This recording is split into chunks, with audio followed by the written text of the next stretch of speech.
Shalom, Bapak Ibu Jemaat yang dikasihi oleh Tuhan Yesus Kristus. Puji nama Tuhan. Mari kita membaca dan merenungkan firman Tuhan. Terlebih dahulu kita akan berdoa dalam memohon hikmat daripada Tuhan untuk menyertai kita di dalam pembacaan dan perenungan firman Tuhan. Kita berdoa. Allah yang maha baik, di dalam kekudusan Tuhan kami dihantarkan oleh Tuhan untuk dapat menikmati kebenaran firman Tuhan pada hari ini. Kiranya kasih karunia daripada Tuhan menyertai kami, sehingga ketika kami membaca dan kami merenungkan firman Tuhan, firman ini menjadi hidup bagi kehidupan kami.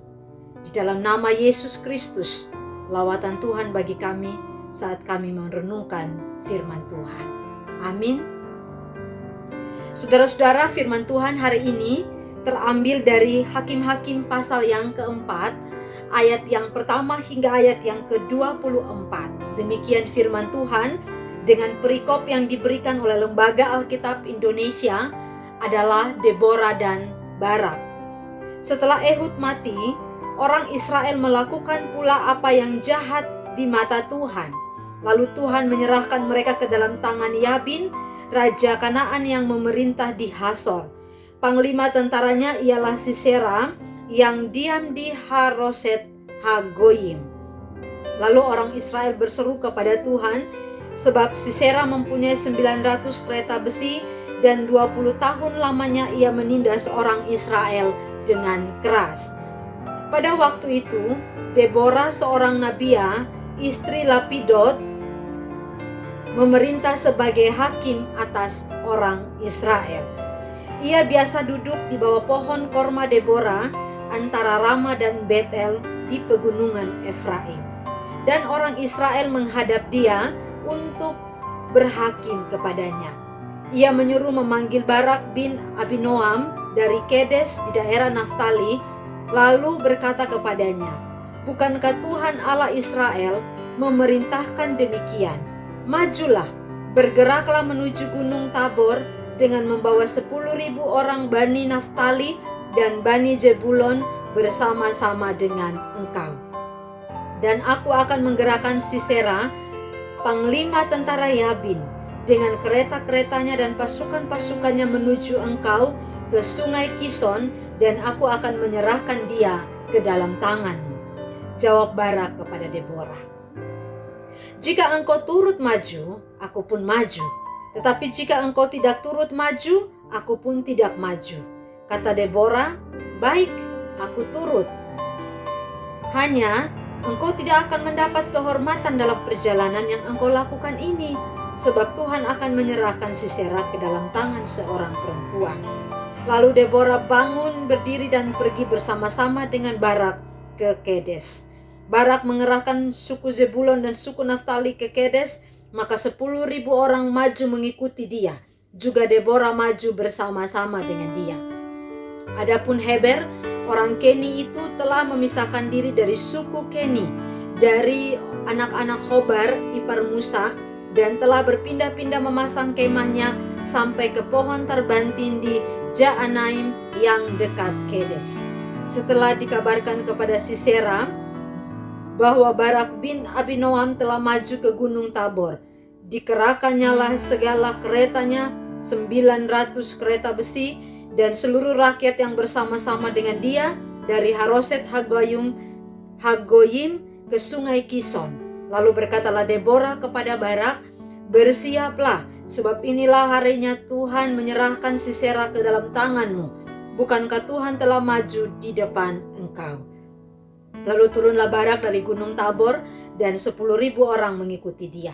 Dan Tuhan mengacaukan Sisera serta segala keretanya dan seluruh tentaranya oleh mata pedang di depan Barak, sehingga Sisera turun dari keretanya dan melarikan diri dengan berjalan kaki. Lalu Barak mengejar kereta-kereta dan tentara itu sampai ke Haroset Hagoyim, dan seluruh tentara Sisera tewas oleh mata pedang, tidak ada seorang pun yang tinggal hidup. Tetapi Sisera dengan berjalan kaki melarikan diri ke kemah Yael, istri Heber orang Keni itu, sebab ada perhubungan baik antara Yabin dan Raja Hasor dengan keluarga Heber orang Keni itu. Yael itu pun keluar mendapatkan Sisera dan berkata kepadanya, "Singgahlah tuanku, silakan masuk. Jangan takut." Lalu singgahlah ia ke dalam kemah perempuan itu dan perempuan itu menutupi dia dengan selimut. Kemudian berkatalah ia kepada perempuan itu, "Berilah kiranya aku minum air sedikit, aku haus." Lalu perempuan itu membuka kirbat susu, diberinyalah dia minum dan diseliputinya pula. Lagi katanya kepada perempuan itu, "Berdirilah di depan pintu kemah, dan apabila ada orang datang dan bertanya kepadamu, 'Ada orang di sini?' maka jawablah, 'Tidak ada.'" Tetapi Yael istri Heber mengambil patok kemah, diambilnya pula palu, mendekatinya diam-diam, lalu dilantakannya lah patok itu masuk ke dalam pelipisnya sampai tembus ke tanah, sebab ia telah tidur nyenyak karena lelahnya. Maka matilah orang itu. Pada waktu itu muncullah Barak yang mengejar Sisera. Keluarlah Yael mendapatkan dia dan berkata kepadanya, "Mari, aku akan menunjukkan kepadamu orang yang kau cari itu." Lalu masuklah Barak ke dalam dan tampaklah Sisera mati tergeletak dengan patok dalam pelipisnya. Demikianlah Allah pada hari itu menundukkan Yabin, raja Kanaan di depan orang Israel. Dan kekuasaan orang Israel kian keras menekan Yabin, raja Kanaan, sampai mereka melenyapkan Yabin, raja Kanaan itu. Demikianlah firman Tuhan. Adalah berbahagia kita yang telah membaca firman Allah, mendengarkannya, dan nanti kita lakukan dalam kehidupan kita hari lepas hari. Bapak, Ibu, Saudara-saudara, firman Tuhan hari ini perikop dengan tema yang diberikan kepada kita, yaitu Tuhan mendengar dan menolong umat.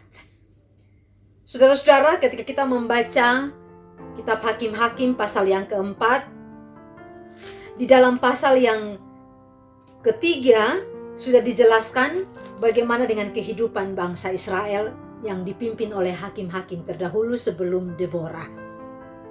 Bangsa Israel ini bangsa yang timbul tenggelam rohaninya, Bapak Ibu.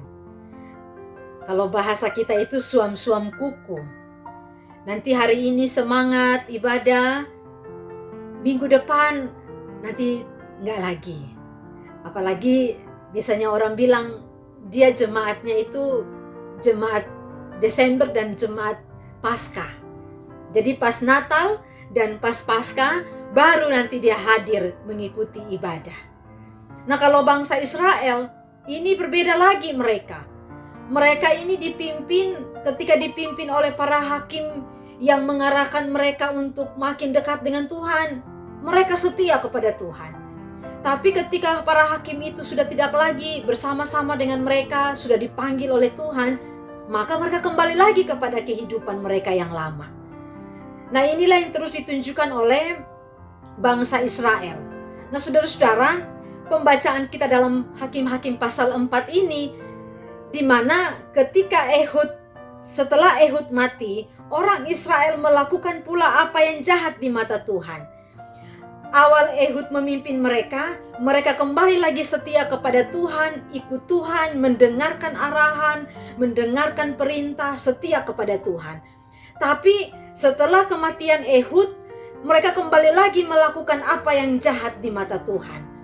Nah, Bapak Ibu, apa yang dikategorikan jahat di mata Tuhan, yang Tuhan lihat bangsa Israel ini, mereka menjadi jahat di mata Tuhan. Yang pertama adalah bangsa Israel. Mereka kembali untuk menyembah berhala. Mereka mengikuti pengajaran, mereka mengikuti ajaran bahkan agama-agama orang-orang Kanaan yang ada di sekitar mereka. Mereka mulai membuat patung-patung berhala dan kemudian mereka menyembah kepada patung berhala itu. Sebagaimana kita ketahui dalam 10 hukum Tuhan, ada salah satu perintah daripada Tuhan. Di awal-awal perintahnya dia katakan bahwa jangan ada padamu Allah lain di hadapanku, dan jangan membuat bagiku patung yang menyerupai apapun itu. Jadi saudara-saudara, ini menjadi satu hukum, menjadi satu perintah yang sama sekali tidak boleh bangsa Israel lakukan. Tetapi pada kenyataannya mereka terus menyembah berhala, membuat patung-patung untuk menyembah kepada menyembah kepada patung berhala tersebut yang mereka buat dengan tangan mereka sendiri. Nah, itulah yang dipandang oleh Tuhan sebagai hal yang jahat di mata Tuhan. Artinya secara sederhana, hati mereka, hidup mereka itu sudah tidak lagi berpaut kepada Tuhan, tapi mereka menyimpang kepada kehidupan yang tidak benar dan kepada kehidupan yang tidak baik. Mereka sudah melupakan Tuhan, mereka sudah meninggalkan Tuhan, dan mereka tidak lagi menganggap Allah Israel, Allah yang hidup, Allah yang menolong mereka, Allah yang memelihara mereka itu sudah tidak lagi menjadi andalan mereka. Nah, inilah yang akhirnya dipandang oleh Tuhan sebagai apa yang jahat di mata Tuhan. Nah, akibat dari kejahatan yang mereka lakukan, dikatakan di sini bahwa Tuhan menyerahkan mereka ke dalam tangan Raja Kanaan, yaitu Yabin, dan juga salah satu panglimanya yaitu Sisera, yang ditunjuk untuk sebagai bagian di mana bangsa Israel itu mendapatkan tekanan daripada Sisera. Saudara-saudara, ini adalah akibat di mana mereka tidak lagi percaya kepada Tuhan. Akibat di mana mereka melakukan apa yang jahat di mata Tuhan. Baik sikap, perilaku, tindakan, perbuatan mereka itu sudah lagi tidak sejalan dengan apa yang menjadi kehendak Tuhan dalam hidup mereka. Nah, penghukumannya adalah dikatakan dalam bagian firman Tuhan yang sudah kita baca, 20 tahun mereka hidup ditekan oleh Raja Kanaan, yaitu Yabin, yang dipimpin juga dengan panglimanya yaitu Sisera, panglima perang. Saudara-saudara, kekuatan daripada bangsa Kanaan itu adalah kekuatan yang sungguh menekan mereka dan membuat bangsa Israel tidak kuat lagi. Nah, titik di mana sudah tidak ada lagi kenyamanan, sudah tidak ada lagi damai sejahtera di dalam kehidupan bangsa Israel. Lalu mereka kembali lagi berkata dan berseru kepada Tuhan. Nah, tadi kita sudah baca dikatakan bahwa lalu orang Israel berseru kepada Tuhan sebab Sisera mempunyai 900 kereta besi dan 20 tahun lamanya ia menindas orang Israel dengan keras. Saudara lihat bahwa selama 20 tahun sekalipun kelihatan mereka nyaman dengan kondisi mereka, tapi secara batin mereka menderita dan bergumul. Ini akibat dosa yang dilakukan. Tetapi bagian pengajaran firman Tuhan hari ini dari Hakim-Hakim pasal 4 yang sudah kita baca tadi ini kembali mengingatkan kepada kita bahwa Allah adalah Tuhan yang tetap setia kepada umat. Dia tidak pernah ingkar janji. Dan Tuhan penuh dengan belas kasih sayangnya kepada umat. Itu sungguh terbukti. Sekalipun di pandangan Allah mereka begitu jahat, tetapi Tuhan juga memperhatikan mereka yang sedang menderita dan mereka yang sedang bergumul. Tuhan izinkan bangsa Israel ditekan oleh Sisera, panglima Raja Yabin. Tetapi Tuhan juga selalu punya kasih yang dalam kepada umat yang adalah kepunyaannya itu. Saudara-saudara, kita melihat di sini bahwa Tuhan begitu menyatakan kemurahannya kepada bangsa Israel. Pada saat mereka datang dan berseru kepada Tuhan.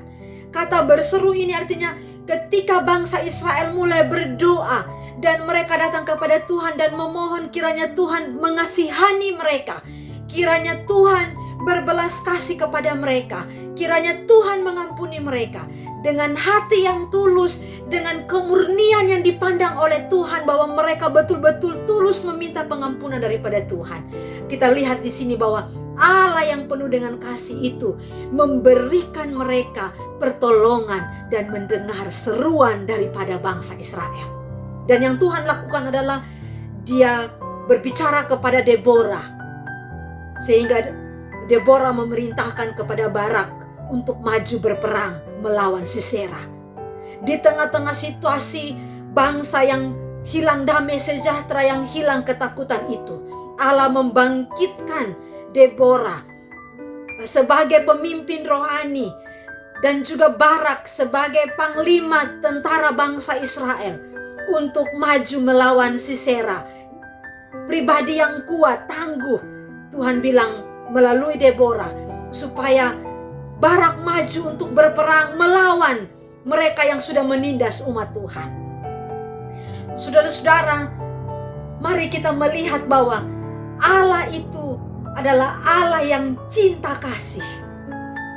Dia Tuhan yang tidak pernah meninggalkan umat Tuhan. Ketika kita berseru kepada Tuhan, kita memohon belas kasihan Tuhan. Apakah Tuhan tidak tahu kalau bangsa Israel itu nanti akan kembali melakukan dosa, bahkan meninggalkan Tuhan? Tentu Tuhan itu maha tahu dan Dia paham betul tentang kondisi umat Tuhan. Tetapi ketika mereka dengan tulus berseru, Tuhan kembali mendengarkan mereka. Saudara-saudara, sama halnya dengan kita umat Tuhan. Kita ini sebagai umat kadang suam-suam kuku.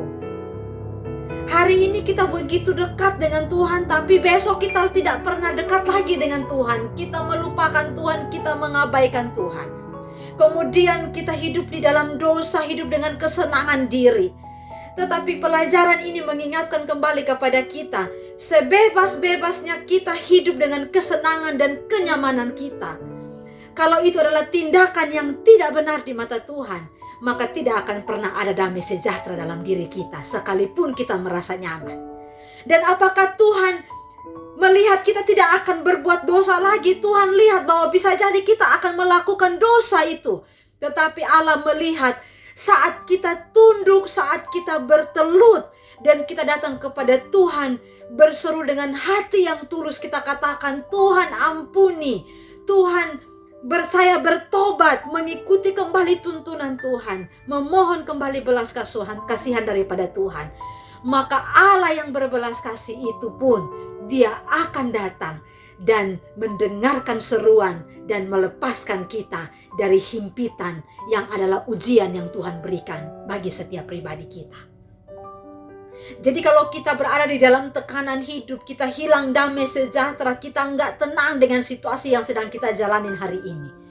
Bapak Ibu, jangan cepat-cepat juluk, jangan cepat-cepat kita menyalahkan orang lain terlebih dahulu. Tapi terlebih dahulu kita berevaluasi dengan diri kita. Apakah hal ini adalah ujian daripada Tuhan supaya kita kembali berbalik kepada Allah? Ataukah ini adalah memang betul-betul murni Tuhan menguji iman kita? Apakah ini dosa atau ini ujian iman yang Tuhan mau supaya kita makin hari makin level naik iman kita?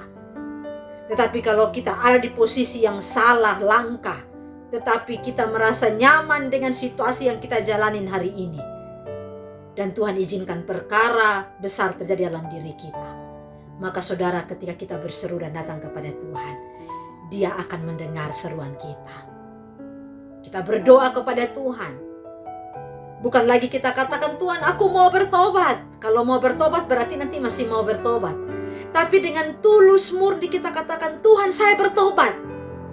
Dengan pengakuan iman kita kepada Allah, maka Tuhan mendengar kita. Dan Dia memberikan kelepasan bagi setiap orang yang berseru. Saudara-saudara, yang terjadi dalam pembacaan kita hari ini adalah ketika Barak mulai maju untuk berperang. Di dalam ayat yang ke-14 dikatakan, lalu berkatalah Deborah kepada Barak, bersiaplah, sebab inilah harinya Tuhan menyerahkan Sisera ke dalam tanganmu. Bukankah Tuhan telah maju di depan engkau? Lalu turunlah Barak dari gunung Tabor dan 10.000 orang mengikuti dia. Dan ayat 15 dikatakan, Tuhan mengacaukan Sisera dengan segala keretanya dan seluruh tentaranya oleh mata pedang di depan Barak. Saudara-saudara lihat, awal mula Barak itu ketakutan mau maju untuk berperang melawan Sisera. Mental panglimanya itu tidak menunjukkan dia sebagai seorang panglima. Dia ketakutan Bapak Ibu menghadapi Sisera. Tetapi seorang perempuan Nabia yang terus mensupport dia, ayo maju untuk melawan Sisera. Karena apa? Ada Tuhan di depan. Ini kita lihat perbedaan antara Barak dan seorang Nabiah Deborah. Deborah selalu melihat bahwa akan ada campur tangan Tuhan.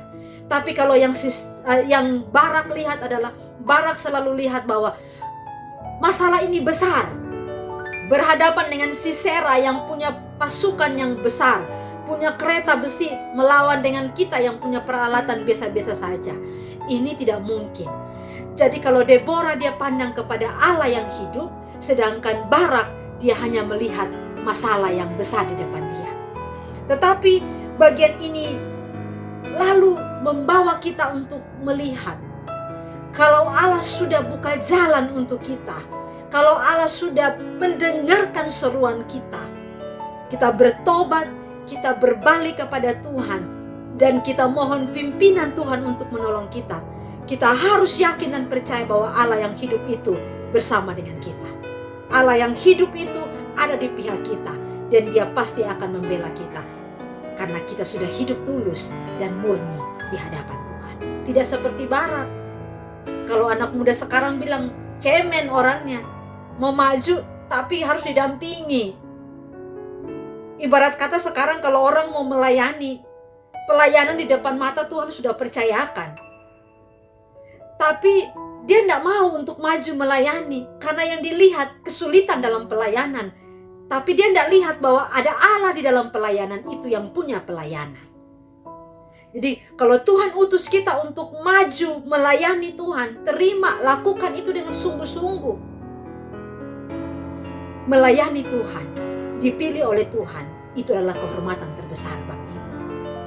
Maka kehormatan yang telah Tuhan berikan kepada kita, itu harus kita responi dengan baik dan dengan benar.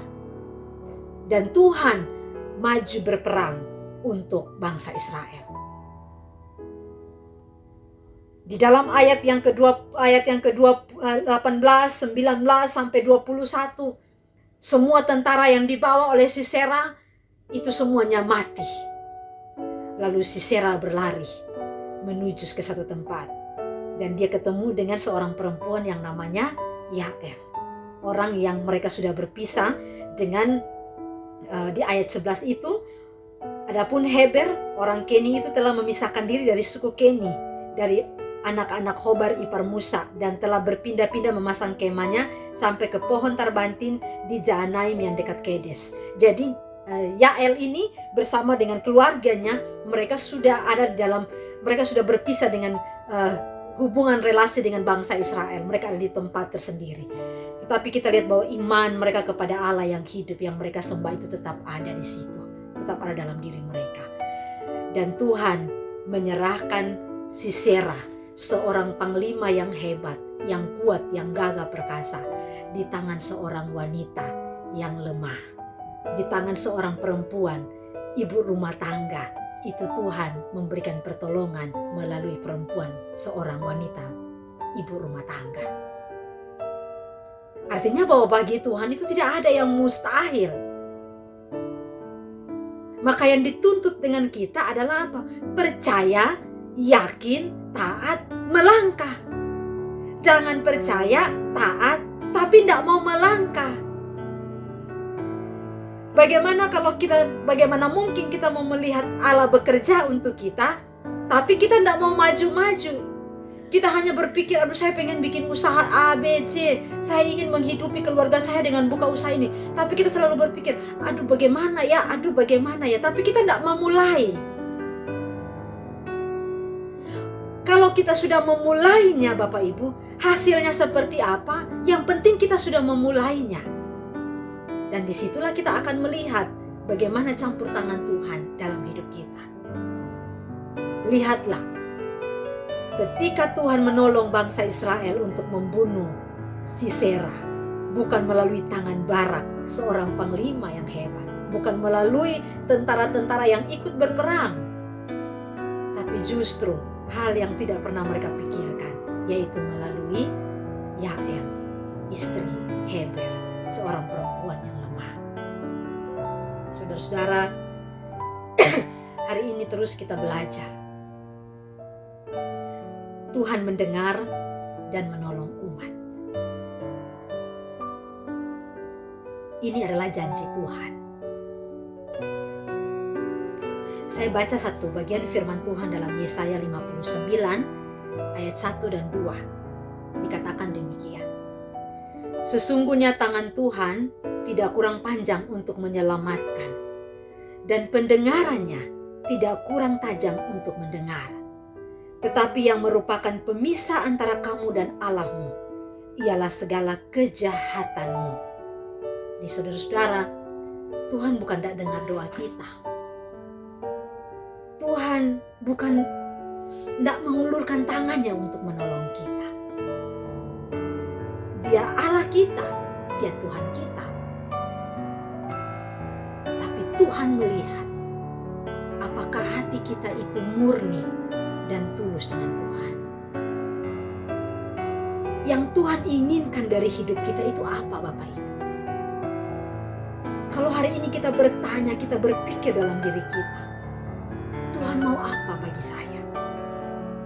Kalau Tuhan mau kita berubah hari ini, mari kita berubah. Kalau Tuhan mau untuk kita hidup dalam kebenaran, mari kita hidup dalam kebenaran. Kalau Tuhan mau untuk kita melepaskan setiap berhala yang mengikat kita, mari kita lepaskan dengan sungguh-sungguh. Waktu kita mulai melepaskan itu, maka Tuhan bekerja untuk kita. Saudara-saudara lihat bagaimana Allah itu melihat jauh ke depan. Yang tidak kita lihat, Tuhan melihat itu. Tapi sekarang Tuhan tuntut bagaimana hati, bagaimana kekudusan diri kita yang datang di hadapan Tuhan untuk memohon kasih karunia daripada Tuhan. Itu yang Tuhan lihat. Maka pertama, cara Tuhan menolong dan mendengar umat Tuhan, yaitu Tuhan menyelamatkan mereka melalui Tuhan terus berbicara kepada Deborah, dan Deborah sampaikan kepada Barak. Artinya bahwa cara Tuhan menolong dan cara Tuhan mendengar, Tuhan mengutus hamba-hamba Tuhan, Tuhan mengutus orang-orang di sekitar kita untuk berbicara kepada kita dan untuk menyatakan kemurahan Allah kepada kita. Tuhan pakai orang lain. Ada banyak cara Tuhan menolong kita. Jangan pernah kita andalkan kekuatan manusia.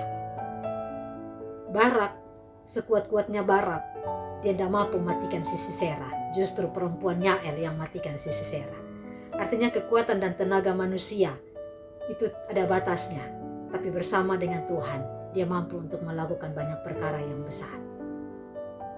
Jadi mari Bapak Ibu, kita terus berdisiplin rohani agar jangan kembali lagi jatuh dalam dosa, jatuh terus dalam dosa, terus menyimpan berhala-berhala dalam diri kita. Tapi kita punya disiplin-disiplin rohani. Kemudian kalau Tuhan mau pilih kita untuk melayani, ayo maju melayani, tidak usah takut. Tidak usah merasa tidak kuat, tidak mampu. Yang kita layani bukan manusia, tapi yang kita layani Tuhan, maka Dia pasti akan memampukan kita. Dan cara Tuhan mendengar kita, Tuhan terus mendengar seruan kita. Di tengah-tengah pergumulan, di tengah-tengah persoalan hidup kita, mari kita berseru kepada Tuhan. Berlutut di hadapan Tuhan, berdoa dan memohon pengampunan, memohon pertolongan. Maka Tuhan akan memberikan jawaban bagi setiap kita. Apakah saudara hari ini sedang berseru kepada Tuhan? Atau saudara hari ini sedang melupakan Tuhan? Mulai jauh sekali dari Tuhan. Sudah hidup nyaman dengan keadaan tidak beribadah. Atau kok sampai hari ini saudara terus memperjuangkan rohani saudara dengan tetap mencari wajah Tuhan. Maka Allah yang penuh dengan kasih setia itu, Dia senantiasa melihat kita sebagai anak-anaknya. Kiranya Tuhan menolong kita untuk maju, melangkah, dan meninggalkan kenyamanan yang membuat kita tidak berkenan di hati Tuhan. Amin. Kiranya Tuhan memberkati saudara sekalian. Kita berdoa. Terima kasih untuk firman Tuhan. Cara Tuhan menolong setiap kami itu berbeda-beda. Tapi kami bersyukur bahwa kami punya Allah yang hidup, Allah yang berdiri di pihak kami, Tuhan yang tidak pernah meninggalkan kami. Kami bersyukur kepada Engkau ya Tuhan, Allah yang mendengar seruan kami, Allah yang menolong kami, Allah yang memberikan jalan keluar kepada kami. Terima kasih untuk firman Tuhan Kami memberkati seluruh jemaat Tuhan dimanapun mereka berada. Tuhan lawat mereka. Tuhan pakai mereka. Biarlah spiritual rohani iman mereka terus Tuhan jaga. Dan Tuhan kawal mereka. Apabila ada jemaat yang sakit, Tuhan sembuhkan mereka. Yang bergumul dengan perekonomian mereka, yang bergumul dengan pekerjaan mereka, atau yang bergumul dengan dirinya sendiri yang hari ini merasa diri begitu hancur di hadapan Tuhan.